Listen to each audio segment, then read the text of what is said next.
Why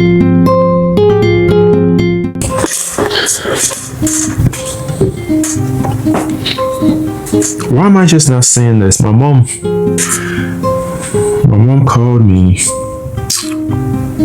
Hey,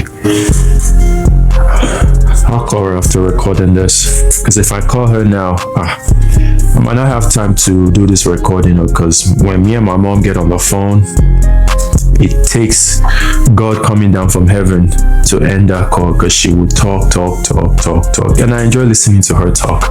Love you, Mom. Kisses. All right. Let's get the show started.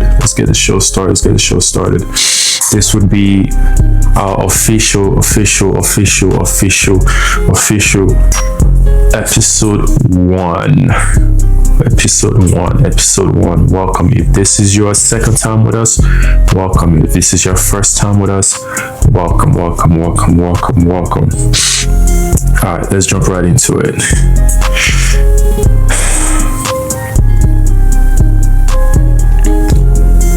I hope nobody's listening, but if you are, keep this to yourself, for these are some of my deepest and most embarrassing thoughts. Welcome to my podcast. And real quick, before we dive into what today is all about, as of right now, this recording is taking place in my house, my homemade studio, June 8th, 9:51 a.m. I was supposed to have done this last night, but I had used my phone, and my phone did not have enough memory space for the recording. So now I was forced to actually use my camera. Does that move make sense? Forced to use my camera. That should have been what I should have been using in the first place. But anyways, I just wanted to give a quick shout out to Steve.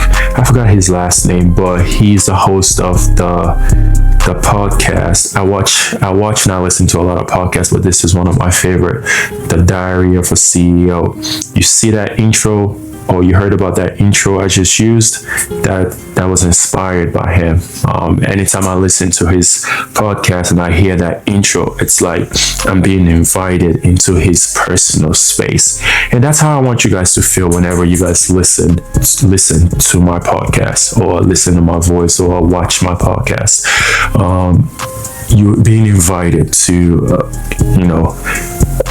see a part of me that not everybody gets to see it in a day-to-day basis. And now, I'm giving you guys a front row seat to see or to listen to how I think and how my thought process goes and why I do the things I do. All right, shout out to you, Steve. And if you haven't checked out his podcast, check out his podcast. It's called The Diary of a CEO. You would love it. It's a really, really good one. Without wasting any much of your time, this is going to be a long one today. A long one in the sense that if you're coming from the previous episode, that was more for like introduction to what this podcast is going to be about. Today is going to be something similar, but more about an intro to Coco the person, and why and how I became the professional hater. So before you listen to this, ensure you're not doing anything that's gonna get you distracted, because this is about to get wild and crazy. All right, get your snacks, get your drinks, and let's jump into it. All right, good, let's go. I was gonna put my phone down, but yeah. I was never really always a hater. I could say I love love. I love easily. I can meet someone today, and to be specific, I can meet a woman today, and I will fall in love with her the next day. That's me. I fall in love easily. I love love. But at the same time, one red flag and I'm out. I know, and that's my red flag, where it's like, I expect everything to be smooth sailing, which I know it's not reasonable, but most of the time, one red flag and I'm out. So yeah, this is the storyline.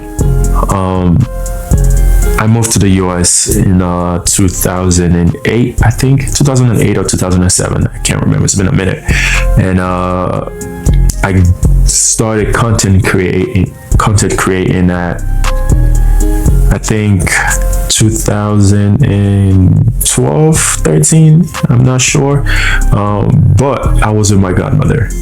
I lived with my godmother. I was living with my godmother at that time. Shout out, godmother, love you. You're the best. I was living with my godmother at the time, and some would say my godmother is a definition of what you call a Gen Z mom. Yeah, she's not a Gen Z, but she's a Gen Z mom because of how she carries herself. She was a woke mom. She was hip. She was hip to all the trends, most especially like the Nigerian side trends of the youth. She was, any dance at that time. There was this dance, Shoki, Shoki. Godmother used to dance it, and any dance moves that came out then, she'll be like, guys, come and teach me how to do this dance. That was my godmother. She would say, "What's up, yo, man, yo."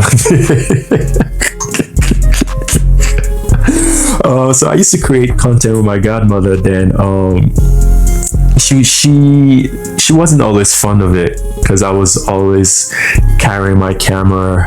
And then she bought me this phone called HTC. They're no longer in the market. But before the iPhone, now that how we buy iPhones, and the iPhone has to be of great picture quality and video camera quality, we had the HTC. The HTC was chef kiss. Like, if you had one, HTC camera were not to be played with. So she bought me that phone, and I used to use it to create content for Facebook then. I can remember, like, yes, I was not that big, but I started at the same time frame with some of the top content creators in the Nigerian space, like Chief Obi, I think he's in Texas. African Ape, I think he changed his name to Spade of something Spade, I'm not sure, but Crazy Clown, not Don't Jealous Me, this guy that used to be in the UK, now he's in Nigeria, I forgot his name. He used to create this dope ass content that would have him in multiple places, and I used to wonder how he did it, and how he, and he would have this crazy interaction with himself, but yeah, we kind of like all started. Don't get me wrong, these folks didn't know about me. They probably knew about themselves, but I say that because that was when they started. I kind of started at the same time with them, but the only difference between myself and them was they were consistent and I wasn't. I didn't really see the future in content creating. Also, I had a lot going on. I was young. I was in, a whole new environment by myself with no family around. So there was so much going on in my head. For me at the time, content creating was more like past leisure, for fun or whatever. And if I see something that was funny, I would pull out my phone and record it. Most especially when I was at my godmother's house, because my godmother used to do all this crazy stuff, and I love messing with her. I would record her too. And also, even way earlier than that, I used to draw. I would draw like I used to buy notebooks, or have my stepmom buy me notebooks, and I will have the whole page covered in comics. Like, I used to draw comics, like not stick figure comics. Like, for my age at that time, these were crazy ass like comics. They were good, like comics, action with the conversation and everything. I used to do all that, like the little box. Oh my god.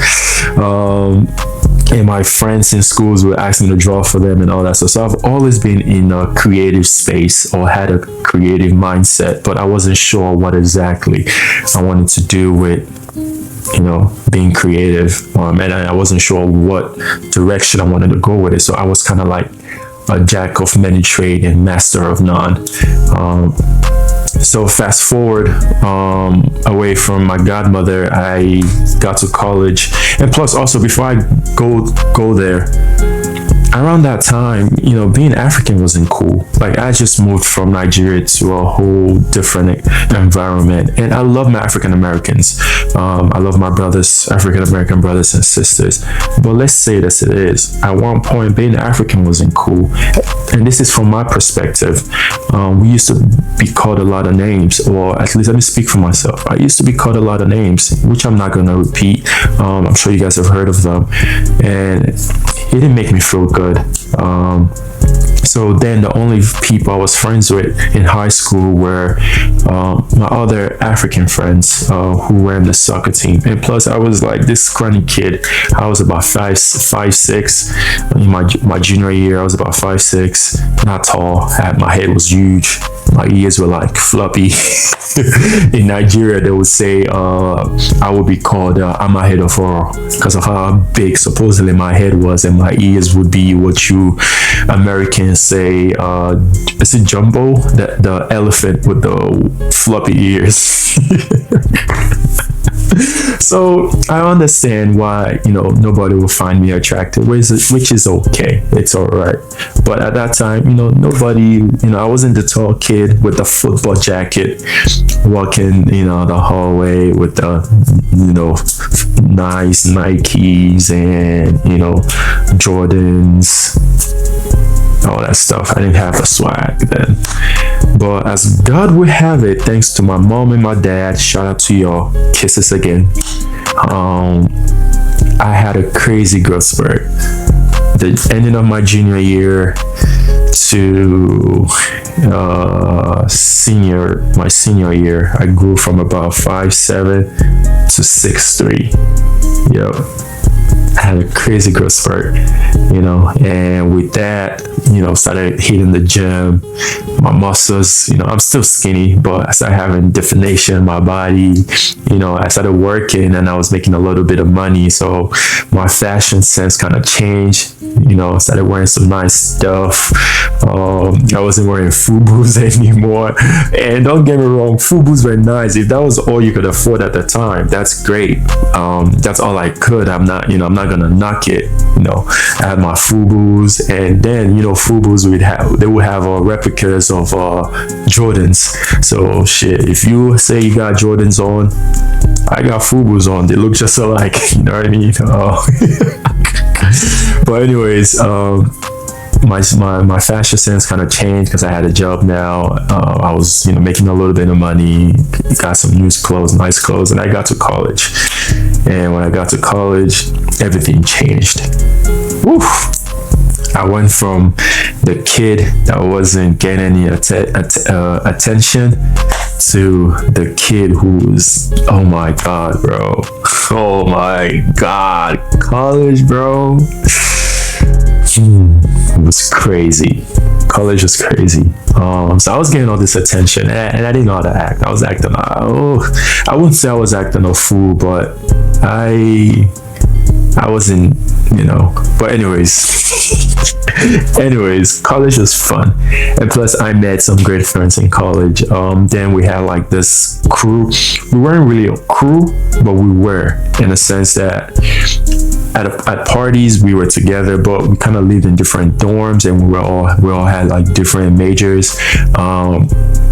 Mustafa, aka Moose, Marky B, who was a DJ, Dre was also a DJ, Anye was a not a basketball player, but we all hooped together. Who else? Who am I forgetting? Noah came towards the end of our time at school. Shaq, bruh, this man didn't go to our school. He wasn't, and he lived in a whole different city, but that man was on my campus every day. You would have thought Shaq had a schedule because of how much that man was on my campus. But we were always together, and we would go to parties together. We were like the crew that people would hit up on Snapchat, like, yo, what's the word tonight? It's Friday, it's Saturday, what's the word tonight? Like, we were those guys that people would hit up and like, yo, what's up? What we doing today? You know, so you can imagine. And plus, I was on the basketball team, and by this time, my fresh sophomore year in college, I grew another inch, 6'5", and I haven't grown since. So now it's like I'm playing basketball. I'm a starter for some of the games. I ran track and all that stuff. So it's like I was out there, you know, and started getting all this attention, and I was definitely not settling down from going from getting no play to getting a whole lot of play, like to a point where I was even tired. I was asking for a sub. Coach, can you sub me out? If you get my reference. But it was fun. I had fun in college, and Moose, you are a bad boy. And it was also in college that I was introduced into TikTok. When I got to college, my content creating kind of took a nosedive because I didn't have enough time. I was doing all this stuff, so I kind of put like content creation to the back burner. And also shout out to Chandra Ortiz. Love you, auntie. She was like my high school professor. She also molded my mind in the creatives, most especially when it came to photography. She would always tell me that I had a great eye for photography. So shout out to you, auntie. Love you. She doesn't like me calling auntie, so Chandra, shout out to you, ma'am. You're the best. But now go back to Moose. Yes, we kind of partied together most of the time, but we also worked together. So when we have free time at work, Moose would, do, and this was during the time that Musical was bought out by a new company. And now that the name got changed from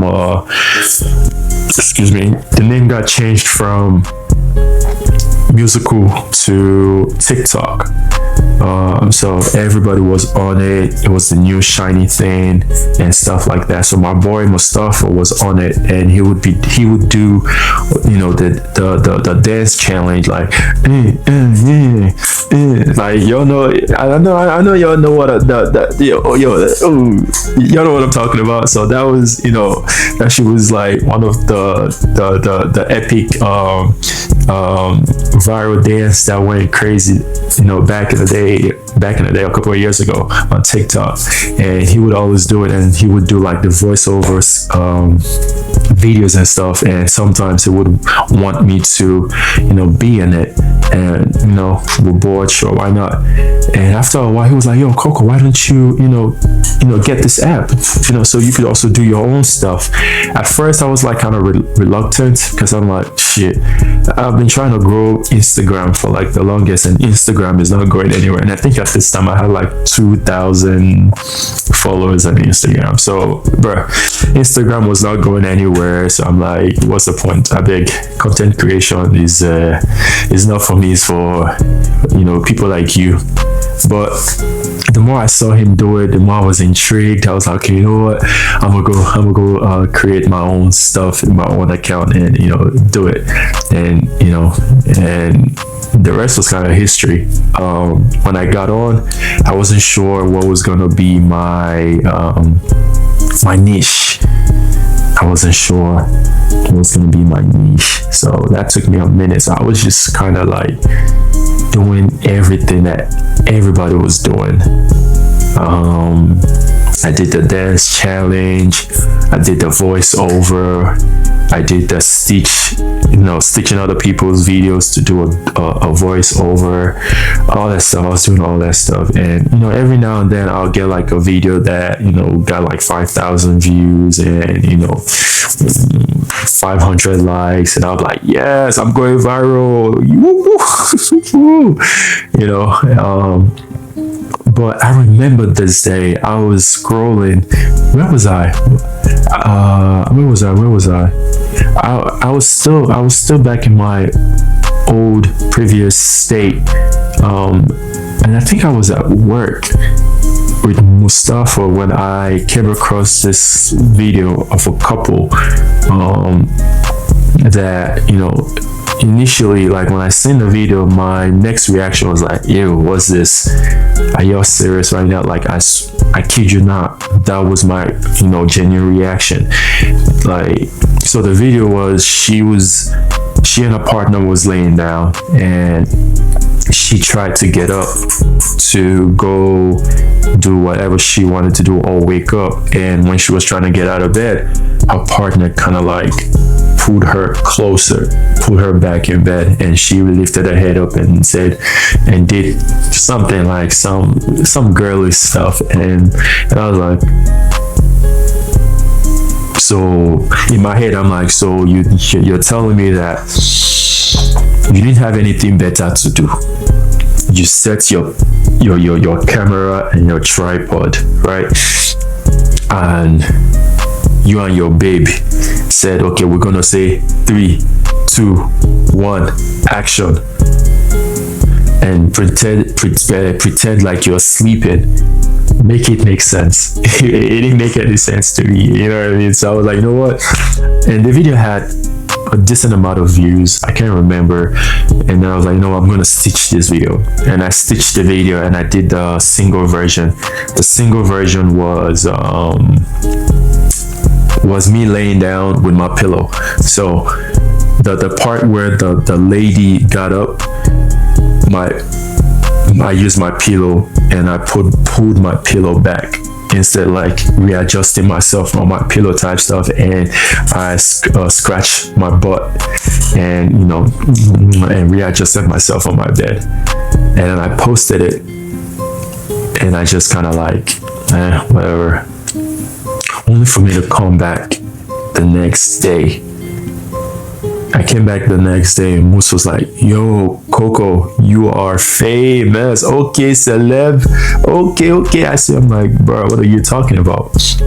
He's like, you're a celebrity now. Have you not seen the video you just posted on TikTok? Yeah, I'm like, I didn't post any video just now on TikTok. It was last night. He's like, all right, go check it. I opened TikTok. I had like 1,000+ notification waiting for me. I was like, huh? I had to check my account again to see that it was my account, because I'm like, why am I having? Because at the time I had like just like 1,000, 2,000 followers, and most of them were people from college, And so I was like, I saw the video. The video had over 10,000 views, 2,000 likes, comments on comments and comments, like shares on shares. I was like, oh, what? This video blew? I didn't know how to act. I was like, oh. And then I started going through the comments. The comments were funny. You know what I mean? The comments were funny. It was just people saying, don't mind them. They think they're better than us. Look at them.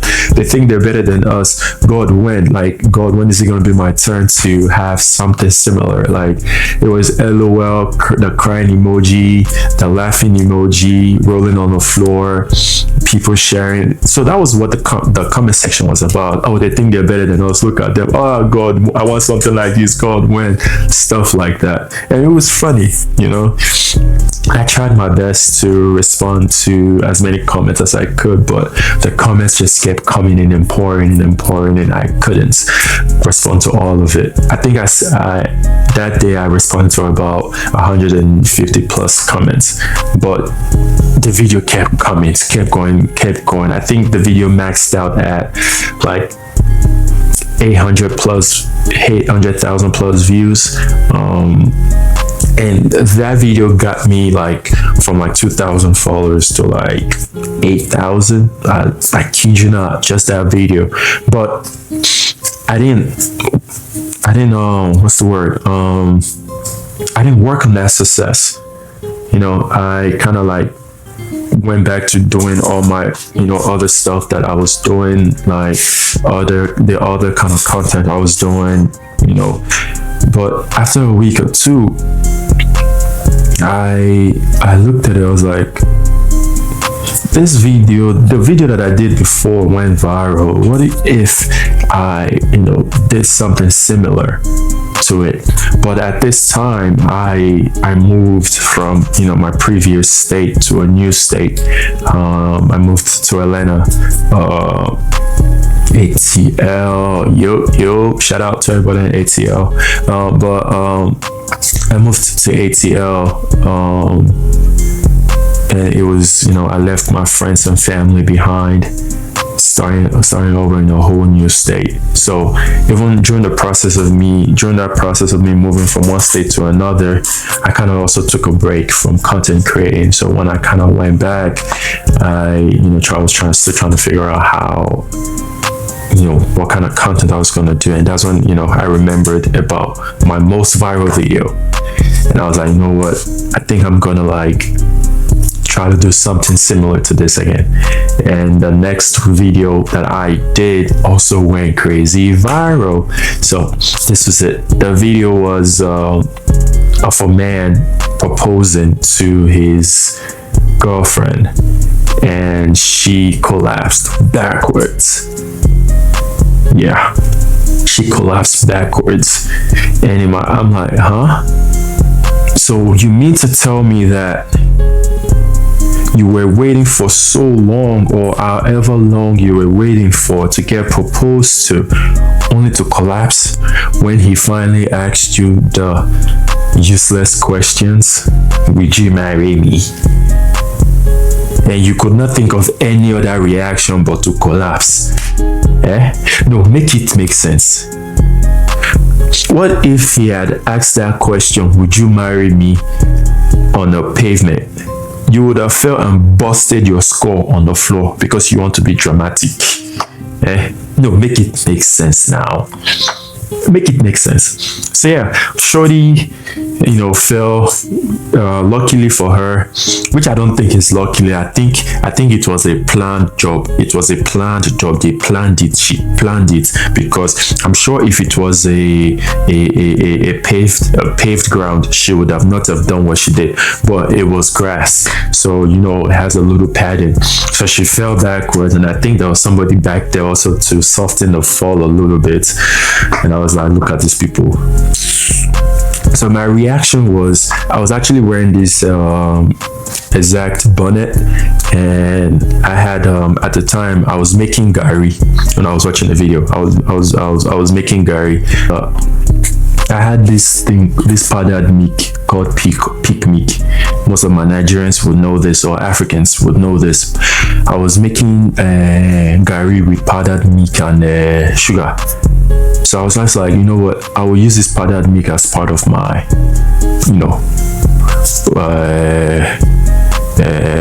what do you people call it? I was going to use it part of my video. I took the powdered milk and reacted. So my reaction in the video was, after she fell, whatever, I came, my part came up, and I was like, if you pour water on her, she will wake up. And then I took a scoop of the powdered milk, and I put it in my mouth, and I walked away, and came back, posted it, and the video went viral. I think that was my first 1 million view videos ever. It did crazy numbers. I was so proud of myself. It did crazy numbers.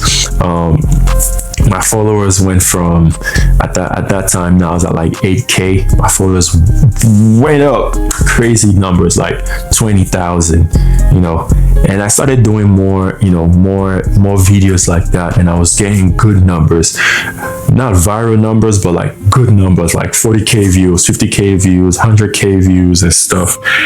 And if there was one thing that was consistent in my comment section, was you're a hater, but not in a malicious way. It was more like in a funny way. People would be like, oh, you're a hater. Single people and anger are 5 and 6.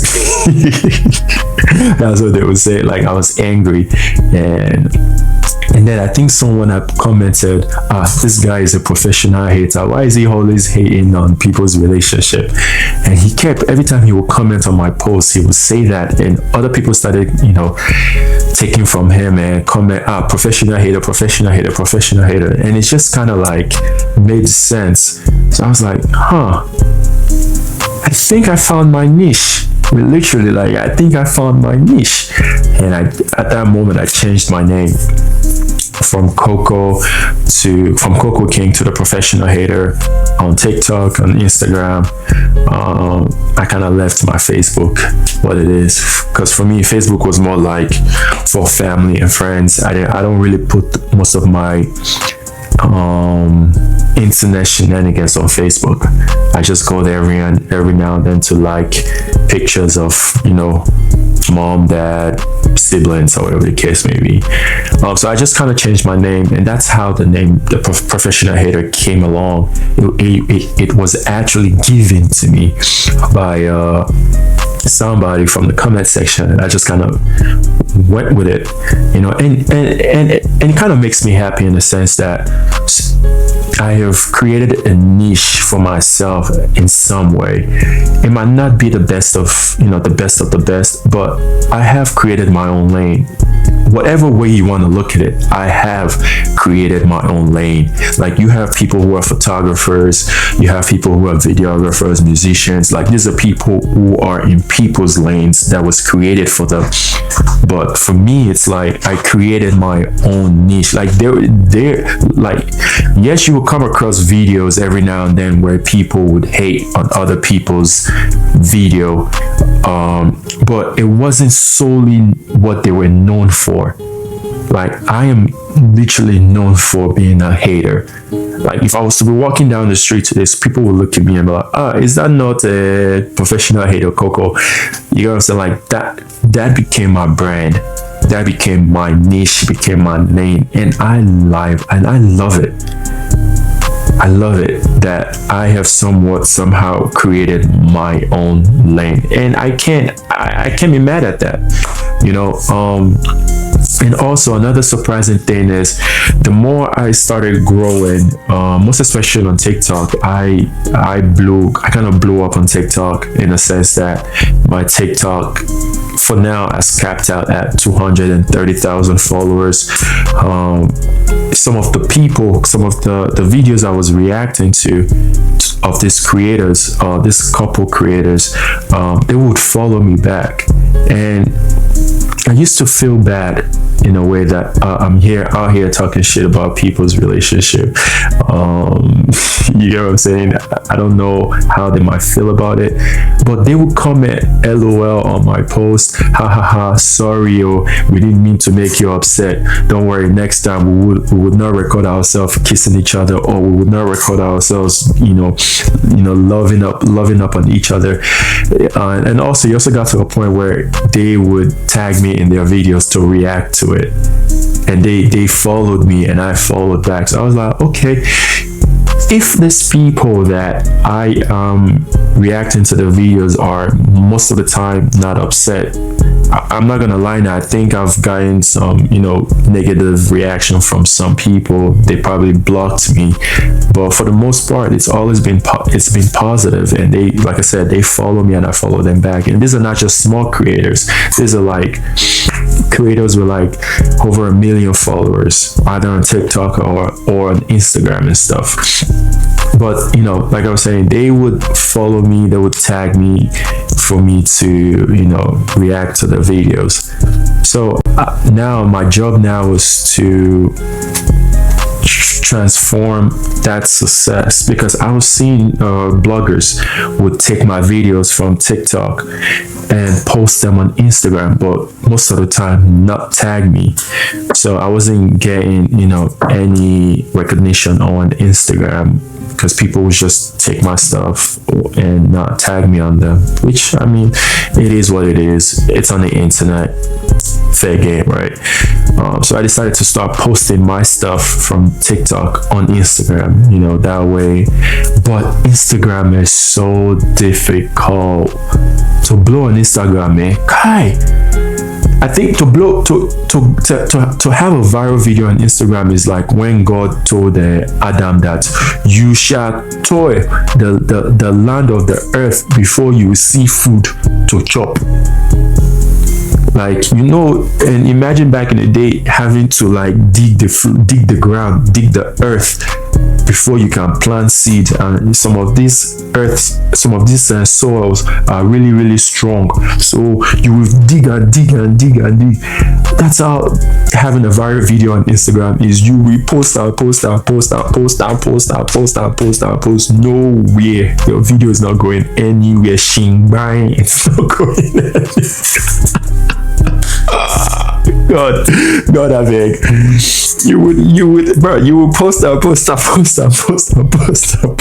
nowhere. Like, my personal Instagram page has gone through so many transformation. You had the Coco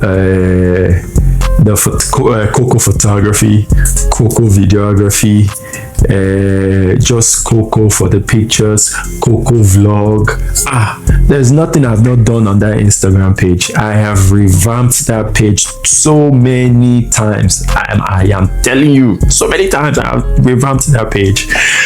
But when I started having success from TikTok, I decided to just keep it, the same way, and I just kind of like deleted everything that was on my old Instagram and just kind of started afresh. I started posting some of my stuff on TikTok on my Instagram and stuff. As of last year, December, I was at 7,000 followers on Instagram, and I posted one video a couple of weeks before the month of December, and that video blew up 2-3 weeks after posting. The video did not blow up, like it did not blow up right away. That video blew up 2-3 weeks after freaking posting it. So that's why when people say post their content, I kind of believe them, because I've been a product of it, where I will post, I won't see the result I'm looking for right away. But if I leave the post, in a couple of weeks, I'll start seeing those videos doing numbers. It doesn't always work, but it has worked for me a couple of times. So now I just post, and if it does good, I leave it. If it doesn't, I leave it. It is what it is. But this video went crazy in the month of December into January. Like, that was my first millions viral video on Instagram. I had over 4-point-something million views, and I saw my following numbers went up, started going up from 8,000. I clocked 10,000 in like a week. The following week, I was at 20,000, 15,000. I was going up like that, So between December and now that we're in June, I think, yeah, I grew from 8,000 followers to 64,000 followers on Instagram. And also the same thing that was happening on Instagram, the followers that the creators that I would mix there, because on Instagram it's called mix, on TikTok. It's called Stitch. The creators that I would mix their videos on Instagram, most of them started following me back because they found it funny, and but also some did not. They were like, "You're a weirdo. Why you hating on my video?" Which is okay. It's all right. But most of the creators would follow me back. Even right now, there's a creator who's he's a fireman. I think he's in Florida. He had posted this video of him and his wife. I think, if I'm not mistaken, he posted a video in like February, and the video didn't do great, but his videos did great, but when I mixed it didn't do real good. But it did numbers, but not like crazy numbers. So in the video, him and his wife were doing everything together. That like they would be on the pull-up bar together. They would ride on the bike together. They would drive on the car. Like he would be in the driver's seat and she would be on his lap, and they would like doing everything together. So I stitched the video. I was like, so let me guess, you guys take a dump together too, right? Useless goats, something like that. And I stitched the video, and he liked it. He found it funny, and since then we followed each other, and he's been like a big brother to me now. Like, I kid you not. Like, sometimes when I'm down, he sends me like this inspirational stuff, and it boosts up my morals, and words of encouragement and stuff. And I say that to say, like, this content has also, it's opened doors for me, in the sense that into other people's life that I probably would never have known. I probably would never have known him before, or had a reason to have a conversation with him. And now he's like a big brother to me. Also, like, there are other creators too. Some of your favorite creators, Instagram couple creators follow me, and I follow them back. And these are big shots creators, and they'll tag me, and I'll do my thing and stuff like that. So yeah, I don't hate on love. I just wish I can experience what they have. But until then, until Baba God blesses me with my own, anybody and everybody that I catch on the internet oppressing me on the internet that I pay my own money for, you will get it. Father, mother, daughter, son, baby goat, pregnant goat, all of you people will get it. And again, my hate does not discriminate. Whether you are gay, or whether you are straight, or whether you are a lesbian, or whether you are bend, or whether you are a secco, if you come on my timeline, or any of my people send me your video because you are oppressing us with your video on the internet, you will be called a useless goat. You will be called a useless goat. Yes, I'm saying it now, so nobody will come and say, Coco, you are mean. You will be called what? A useless goat. But also another comment that I get a lot is, Coco, what would you do when you finally get in your own relationship? Are you going to continue these ways of hating? And I say, let that time come first. One of my aunties says, her name is Linda. Hey, Mama Linda, how you doing? Shout out to you. And also, I think I'm gonna tag her in this video. She I'm not sure, but she knows a lot about perfumes. I don't know if she sells or she's a vendor, but I'll tag her in this video, and y'all can, if you're looking for any type of perfumes, y'all check her out. She's a plug. But I seen her comment in one of my videos where she was like, guys, don't listen to this guy or this man Coco. It's people like him, when they fall in love, they will do worse. And I just looked at that. I just looked at the video. I just looked at the comment and chuckled, because I kind of believe it. I cannot believe it. When I find my person, I'll probably do worse than most of this couple TikTokers or couple Instagram couples do. I'll probably do worse. But till then, we don't know. Yeah, we're gonna continue hating. Who knows? Maybe when I do find my own person, we're gonna be hating on people together.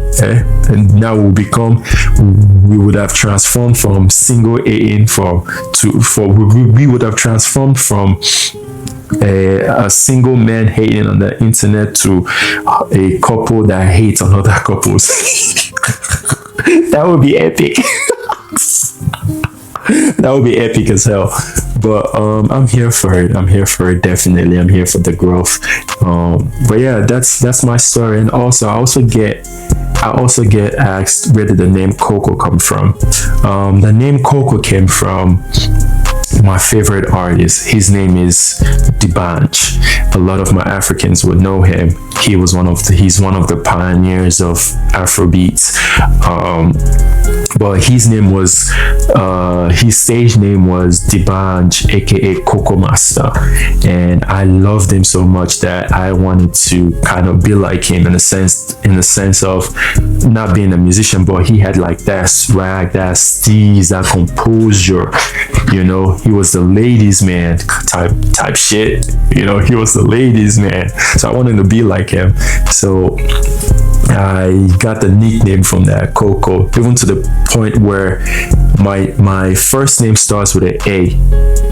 His name starts with a D, which is why he calls himself D'banj. So because my first name starts with an A, I went with Abanj.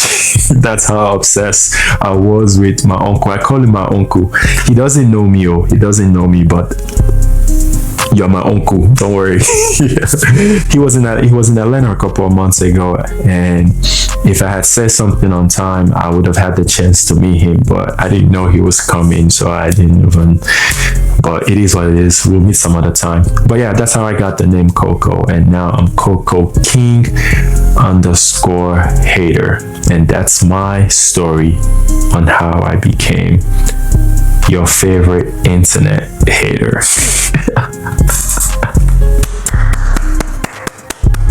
I hope you guys are still here. I hope I didn't bore you guys with my story. But something I would love you guys to do for me is it's still taking me a while to get this podcast on different streaming platforms, but for now we have Spotify, and we have YouTube, and also Instagram. So if you could please, I'm begging you people, please, Lao,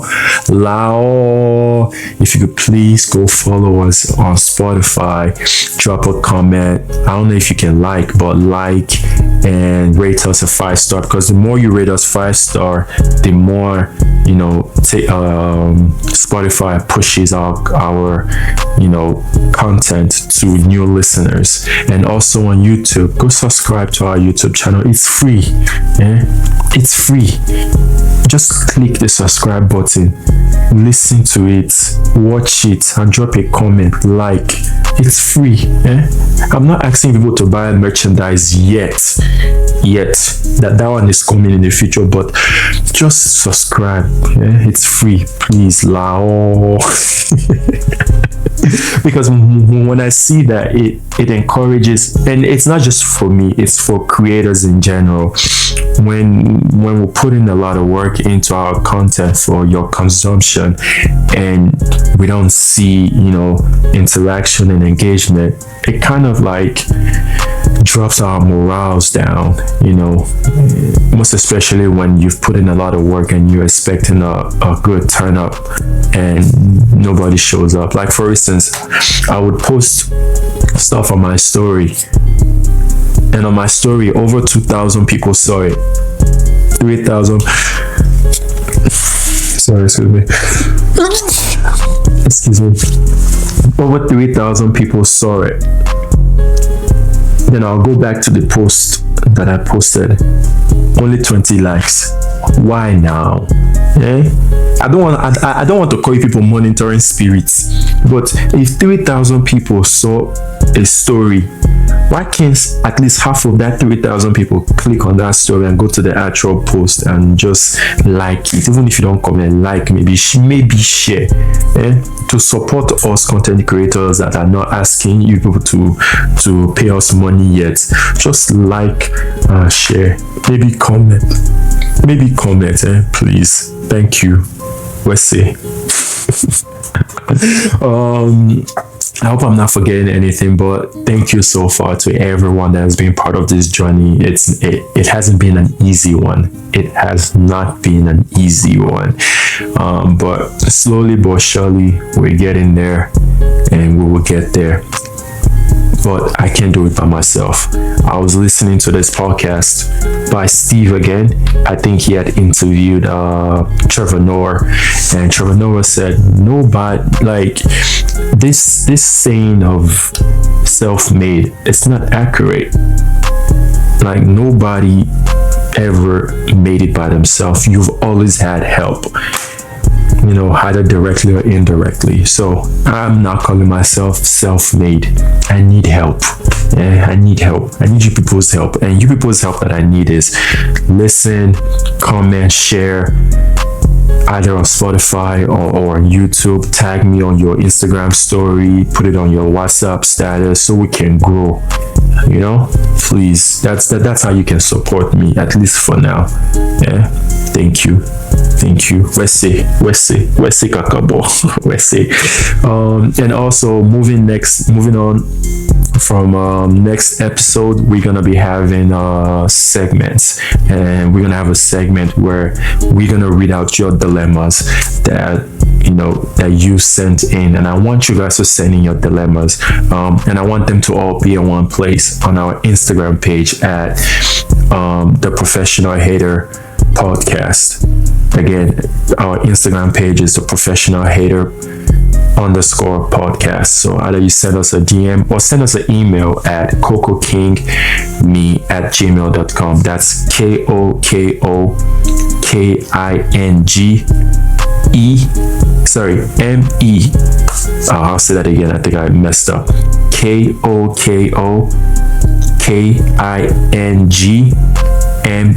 That's kokokingme@gmail.com. Send us an email, telling us about how you like the show, or give us sending your dilemmas, your experience, your heartbreaks. And if you wish for us to keep you anonymous, we'll definitely do that. Or if you just want a piece of advice, maybe I might not be the one to give it to you, but maybe when I read it out and someone hears it, they will comment an advice, and you can get that advice from there. But I've taken enough of your time now, and again, I want to thank you for sitting with me and listening to me rant for this long. Thank you, and you're not taken for granted. All right, and I would end this like I started this. I hope you're not listening to this, but if you are, please keep it to yourself, for these are some of my deepest and embarrassing thoughts. Thank you. Welcome to the Professional Hater Podcast.